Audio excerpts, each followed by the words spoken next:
Hi, I'm Corporal Dave Anarino. Join Petty Officer Nico Melendez and me on Navy Marine Corps News. This week, thousands of visitors joined sailors, Marines, and their families to see the military's finest machines on display at the nation's largest military open house. Sailors and Marines traveled to the Army's Aberdeen Proving Ground to participate in Operation Blue Crab 2000. And sailors in Norfolk learned from the experts about physical fitness and how to stay ready for the new PRT standards. These stories and more on Navy Marine Corps News.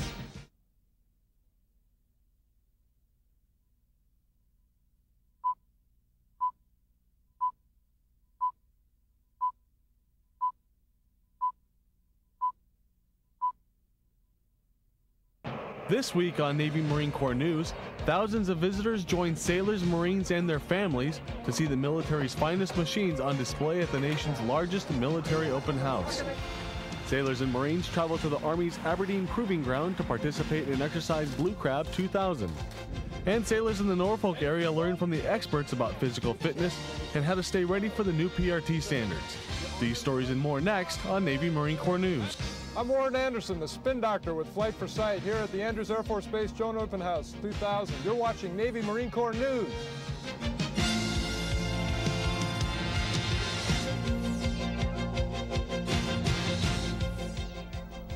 Our thanks to Dr. Warren Anderson, a Navy flight surgeon who uses his talents as a stunt pilot to bring awareness to proper vision care.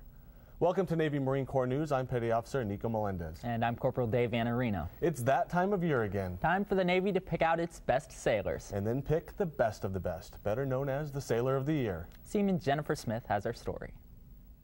They look like ordinary sailors, and they are, with one major exception. These are the best sailors from around the world, here in Washington, D.C., to compete for the title of Navy Shore Sailor of the Year. But what exactly makes Sailor of the Year selectees stand out more than their shipmates? It's hard to describe how good these sailors are in relation to other sailors, but one analogy that I might draw is the analogy of a whole bag full of very shiny diamonds. The process of selecting the Sailor of the Year, I think, is analogous to reaching in that bag of very shiny diamonds, sorting through them, and trying to find the very shiniest of those diamonds. This year's shiniest diamond is Boatswain's Mate First Class Jeffrey Clinker. Petty Officer Clinker is currently assigned to EOD Training and Evaluation Unit 2 in Virginia Beach. The whole Navy won out there today. There were no losers. We have the best of the best here. I'm just the one that they selected to represent the best of the best, but the Navy's the ones that benefit from this. Those on hand say every sailor that's considered by their command to be a Sailor of the Year is a winner. These are the sailors that represent the best of the best sailors that we have. They go through various levels of competition or selection before they come to Washington, D.C., and then they go through a selection process here. Seaman Jennifer Smith, Navy Marine Corps News. The runners-up will receive savings bonds from various military organizations. Petty Officer Clinker will be meritoriously promoted to Chief Petty Officer and will serve as an aide to the MCPON for the next 2 years. 500,000 people came out to Andrews Air Force Base near Washington, D.C. for the Joint Service Open House May 19th. The event is the nation's largest air show, and Chief Tom Kreidel has the story. To celebrate the 50th anniversary of Armed Forces Day, organizers went all out, and for a guest speaker, they went right to the top. We are as secure at home and safe from external threat today as we have been at any time in our long history. For that, we owe every American in uniform and everyone who has served before an eternal debt. The president says the best part of his job is visiting troops and receiving their unit coins. My historians at the White House say I have visited more military units than any president before. All I can tell you is it's been one of the great honors of my life. I never get tired of it. And if you have a coin I don't have, I'd be glad to have it today. Alongside President Clinton were astronaut John Glenn, Secretary of Defense William Cohen, and General Henry Shelton, Chairman of the Joint Chiefs of Staff. While most of the VIPs arrived by limo, General Shelton dropped in, literally, with the Army's Golden Knights parachute team. The weekend kicked off with sunny skies, but even the toughest Marines in the crowd were no match for the weather. And soon, skies were as gray as, well, an AV-8B Harrier. Both the Navy Blue Angels and Air Force Thunderbirds had planned to perform, but the rains washed out most of their flight plans. The crowds came anyway and explored the many displays of military aircraft and vehicles. One of the most popular displays wasn't an aircraft, it was a Navy boat. Sailors proudly explained the mission of the Mark V boat and answered everyone's questions. Pretty much the little kids are, how fast does it go, or have you killed anybody with the guns, or can I sit in the seats, or can we go for a ride, can we go for a ride? The Marine Corps hangar was also a popular stop. The Marines had enough gear on display to satisfy the biggest and the smallest spectators. A Marine Corps recruiting booth tested the strength and the mettle of young spectators. So despite gray skies and occasional showers, they came, old and young, to see everything the Joint Service Open House had to offer. From Andrews Air Force Base, Chief Tom Kreidel, Navy Marine Corps News. Vice Chairman of the Joint Chiefs of Staff, General Richard Meyers, recently hosted a stamp cancellation ceremony at the Pentagon. Stamp canceling is when the post office marks your mail to be processed. And on this special day, that mark commemorated a special group of people. Through the years, the Postal Service has been a part of those celebrations honoring the men and women of our armed forces. And this year they honor us on the 50th anniversary of Armed Forces Day. And that honor was a special cancellation stamp saluting America's best. Post office workers gave visitors envelopes with the cancellation stamp and the new Honoring Those Who Served 33-cent stamp. And the U.S. Postal Service has done a wonderful job putting this creation on something that can be shared with every American. If you served in support of operations in Kosovo, you may be eligible for a new medal. President Clinton has authorized the Kosovo Campaign Medal in recognition for those who have served in various operations in that area. The award is authorized for several of those operations, including Allied Force and Joint Guardian. Check out your eligibility for the medal online at www.defenselink.mil or ask your personnel office. Now stick around, because when we return, we'll take you to the Army's Aberdeen Proving Ground, where sailors and Marines recently took part in a joint military exercise. Don't touch that remote. The MCPON Minute is up next.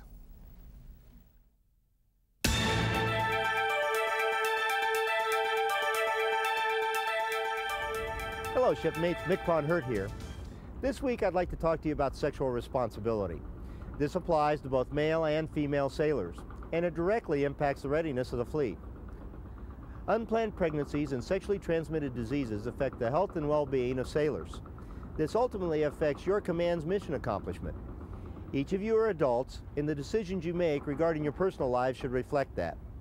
Anyone with a misconception that single parenthood is easy should ask one of your shipmates that's facing this challenge. It's not easy. And in today's world, STDs can be and are very deadly. Your decisions today affect the rest of your life. Whatever you decide regarding your personal life, make sure it's responsible. Any other decision could produce consequences more severe than anyone should be willing to pay. Until next time, I'll see you about the fleet.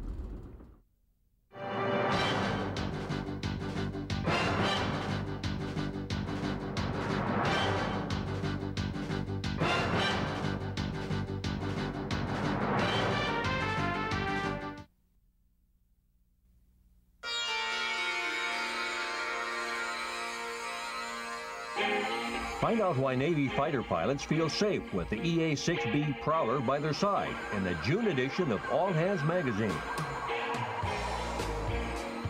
What in the world are Navy divers wearing? Is this the new fad? It is if you like deep-sea diving. Travel 58 years into the past. The story and photos tell the story of the turning point of World War II.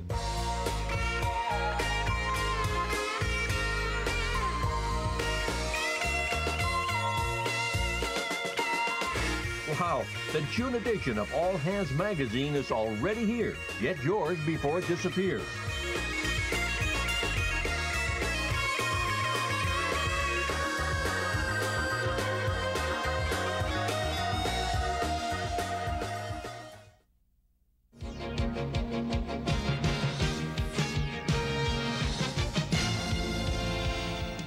Welcome back. You know, it's a pretty common sight these days to see military units from different branches of the service train together. Joint exercises help soldiers, sailors, airmen, and Marines learn from each other. Our nation's reserve forces also need to stay in tip-top condition. Petty Officer Marcy Raborchik tells us about a 3-day reserve joint exercise called Blue Crab 2000. If it ain't raining, then it ain't training was a good motto for the annual Blue Crab exercise held recently at Aberdeen Proving Ground in Maryland. This annual 3-day joint exercise incorporated land, sea, and air assets and was designed to train more than 1,000 reservists. Although many of the operations were on hold because of poor weather, other activities continued as planned, including ambush tactical training, perimeter defense, and amphibious landings. Besides being a lot of fun, it gets you to know your boats, your equipment, and the personnel that you're with. The objective of the exercise was for soldiers, sailors, and Marines to practice combat tactics under realistic conditions. Being out in this weather, everybody pretty much thought it was going to be a nice day today. It would end up being like this, but we have to be ready for this kind of type of weather. At Blue Crab 2000, the weather may have dampened conditions, but not the commitment to readiness. For Navy Marine Corps News, I'm Petty Officer Marcy Roborchik. Throughout the Navy, we stress the importance of becoming warfare qualified and fully understanding your given field. Petty Officer Laura Castro from our Pearl Harbor detachment tells us how one frigate is setting a precedent. USS Crommelin is the first Pearl Harbor ship to fly both the surface warfare and enlisted surface warfare specialist pennants. This means that all officers and enlisted sailors E5 and above that have been on board for longer than 18 months are surface warfare qualified. When they're in E4, they should be studying for it. And we have a few standouts who got qualified as E3. I think there's an E2 that also qualified. You know, they were rocking and rolling, ready to be motivated to learn. Qualification is no easy task. It takes countless hours of structured classes and hands-on training. It can also mean a lot of schedule juggling, especially for junior sailors. And I guess the reason why I did it was because it was a personal pride issue. You know, I wanted to prove to myself that, yeah, okay, I can do it. Crommelin's Command Master Chief started the aggressive program. Soon, there was a sort of competition to see which division would be the first to qualify all their people. The hard work and effort that the men on board the ship have put in, and the pride that they have in being stationed aboard the Crommelin, it makes you feel very good. Sailors say all the hard work is worth it. So you kind of looked up to it like as a role model. When junior guys come with the ship, they want to look for the guys with the East Wasp pin. They want to know the training. They know that you had the information that they need to learn. Crommelin also recently received Comdesron 31's Battle E and the 1999 Sink Pack Fleet Retention Excellence Award. Aboard USS Crommelin, Petty Officer Laura Castro, Navy Marine Corps News. As many of you know, damage control is one part of the qualification process to attain the ESWAS designator. Sailors in Norfolk are getting the practice they need to perfect their DC skills at the wet training facility. Petty Officer James Scott of our Norfolk detachment has the story. First thing I want to talk about just basically what the purpose of material condition readiness is. The two-day course begins with classroom instruction on basic damage control theory. Then, the students move on to hands-on labs, where first they learn, work together, keeping it tight. And then they do. Everything from pipe patching and shoring to dewatering. And realism is the key word. We kind of teach them and want to instill with them, get that reality that it's not all fun and games when they do the drill on the ship. It's actually for a purpose, to keep themselves alive. So that's your whole goal in damage control. Keep it afloat and come home. And the students agree the class is highly effective. It was very good training because I've never had hands-on training like this. I learned a lot of different information that I would have never learned before, and it was just very, I don't know how you would say it, filling, I guess. This challenging school is open to all shipboard sailors, offering both initial and refresher damage control training. Petty Officer James Scott, Navy Marine Corps News. The annual exercise known as Cobra Gold took place last month in Thailand, and with it, sailors and Marines from all over the world were in the Asian nation. The exercise gave American service members a chance to work with other nations, and it gave some Marines a chance to work one-on-one with their Thai counterparts. Yeah. We're here with the Thai Marines. We're cross-training, show them a little bit of what we do in the Fleet Anti-Terrorism Security Team Company. Basically, it's a little close-quarter battles. We're doing the fundamentals in shooting. The Thai Marines, our men, they're having a ball doing it with them. They like to teach it, and we like to be out here teaching other Marines around the world this kind of stuff. Yeah, I'm very impressed with what I see. Like I said, they're picking up really fast. It takes a long time to actually pick up these kind of tactics and the fundamentals, but they're picking up really fast. There are the officers who really speak the most English. The enlisted of the Thai Marines, they don't speak much English, but they understand what we're saying. Basically, we use a lot of sign language that they would understand, and we are speaking some English, which they understand. Pop, pop, pop, pop, pop. I think it's really important anywhere in the future for these Marines, if they ever had like any similar operations, that they know how to shoot these kind of weapons or weapons similar to them. We made friends with the Thai Marines, they made friends with us. Did you know that the Navy's JAS program is now available online? Just recently, the Naval Personnel Command added a link to its Bupers Access website for viewing by all members of the military. In order to view possible duty assignments, just go to the Bupers webpage at www.bupers.navy.mil and click on the JAS link. Again, access to the program on the internet is for viewing only and will not allow sailors to bid for billets. You must still contact your career counselor for that. Well, it's time for another break, but when we return, we'll see how sailors in Norfolk are being trained to prepare for the Navy's new PRT standards. Stay right there. Hello, I'm Lance Corporal Curtis Howard with 1st Marine Boathouse. You're watching Navy Marine Corps News.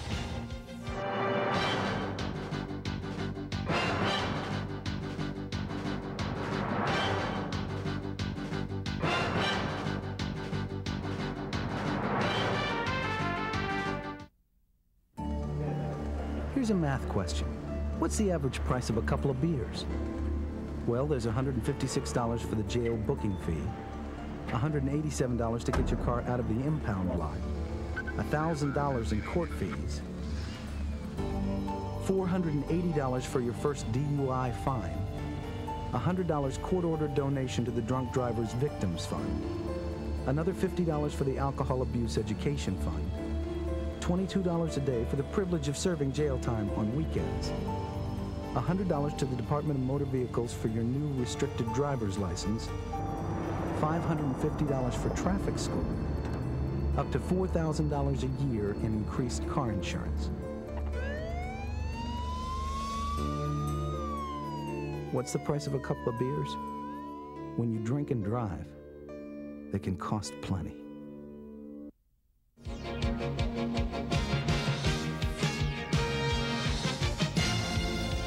Welcome back.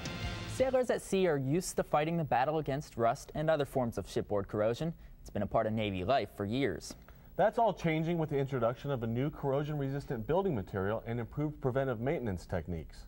It's good for 4 or 5 months. Okay, sailors aboard USS Porter in Norfolk are learning how to control corrosion. That effort uses a corrosion-resistant steel that resembles stainless steel. The new steel, combined with new technology and other corrosion control measures, has made life aboard USS Porter easier. Just ask the sailors. Oh, the obvious is it looks a lot better. You don't have to, it's like I said, less maintenance, and it looks a lot better, and you don't have to worry about it every day. Worry about what's going to rust if the rain hits it or the salt water hits it. The ship has also integrated a number of corrosion control measures that put technology to work instead of sailors. For instance, a special coating resistant to ultraviolet rays is used for the ship's intakes and only requires washing to maintain its appearance. All of this technology uses chemicals to prohibit the formation of corrosion in traditionally troubled areas. The new technology aims to improve the material condition of the ship and quality of life of our sailors. Just as the Navy is continuing its fight against corrosion, it is continuing to improve its physical fitness program. The latest change comes from professionals in the field of fitness. Seaman Jennifer Smith has the story.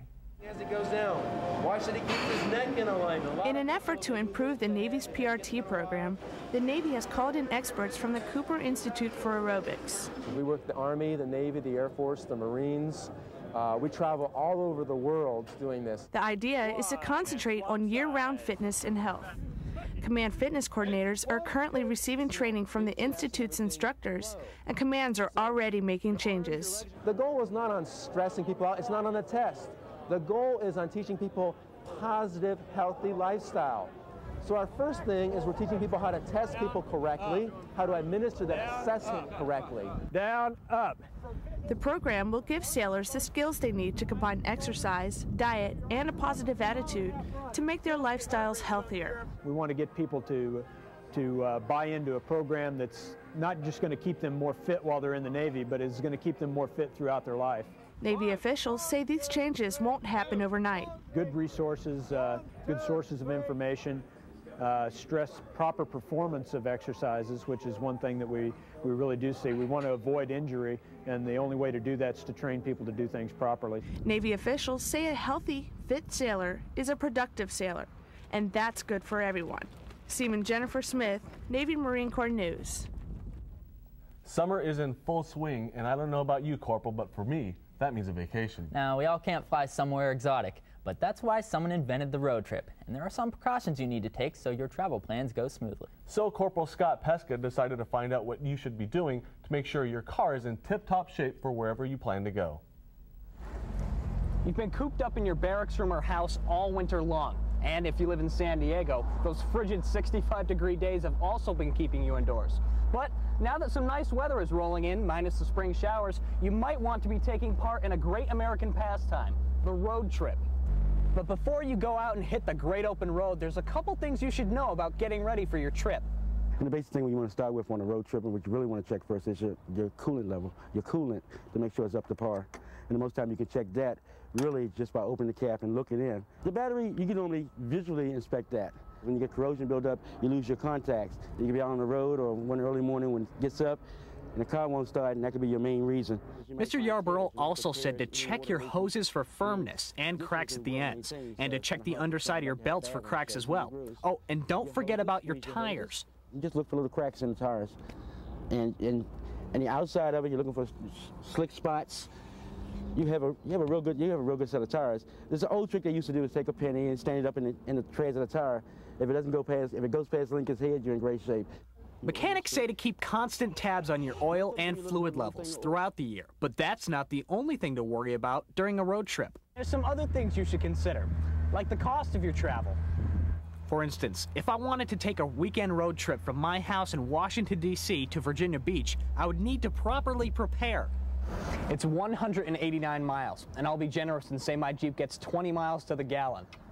With gas prices of over $1.60 and up, it can get expensive. And that's not counting all the gas you burn while you're stuck in traffic.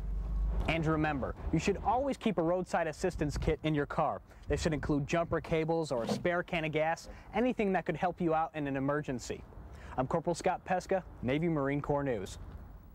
Well, it is once again time for Cyber Sailor. This week, Cyber gives us a peek into the 50th anniversary of the beginning of the Korean War. But this time, you're going to see a little more of a serious side. Take it away, Cyber.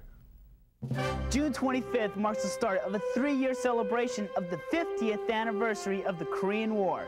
You can follow events across the country through the Korean War Memorial webpage, where you'll find a calendar showing where and when each event is going to take place. The Korean War 50th Anniversary website is also a great way to increase your understanding and appreciation of the lessons, history, and legacy of the Korean War. You can see the history of the Korean War as it happened through a combat chronology, which shows in detail where the fighting took place during the war. You can read biographies on some of its greatest leaders and view over 45 maps that pinpoint the actual battle strategies used during the Korean War. Wow! These maps give you a clear picture of how tough each battle was for the soldiers, sailors, Marines, and airmen.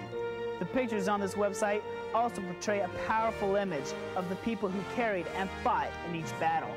All 5 services have their own gallery of pictures to view, including the Navy and Marine Corps. You'll also have the chance to view great postcards with captions explaining the pictures that you see. And no matter how busy you are, every one of you should take the time to read how these Korean War veterans risked their lives for our country and earned themselves the distinguished Medal of Honor. This site not only honors the veterans of the Korean War, but it shows others the importance of it. And for kids, it makes the learning experience a little bit fun with a word search that'll keep them busy for hours. And every teacher will love the stories this website offers. They're printable directly from the webpage, so they cost you absolutely nothing. If you want to hear about the Korean War directly from someone who was there, click on Interview and and read the transcript of the interviews with 5 men who consider themselves to be some of the chosen few who made it home safely.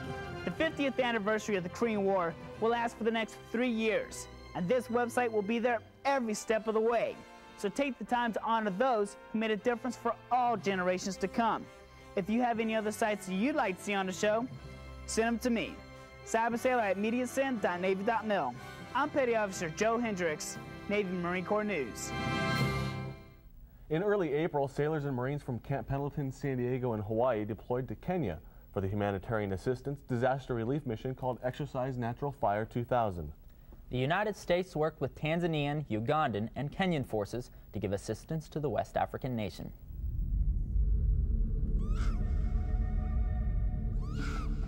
Exercise Natural Fire is a humanitarian assistance disaster relief exercise here in Africa. Yeah, it's a high threat area, yeah, because we're so close to Somalia.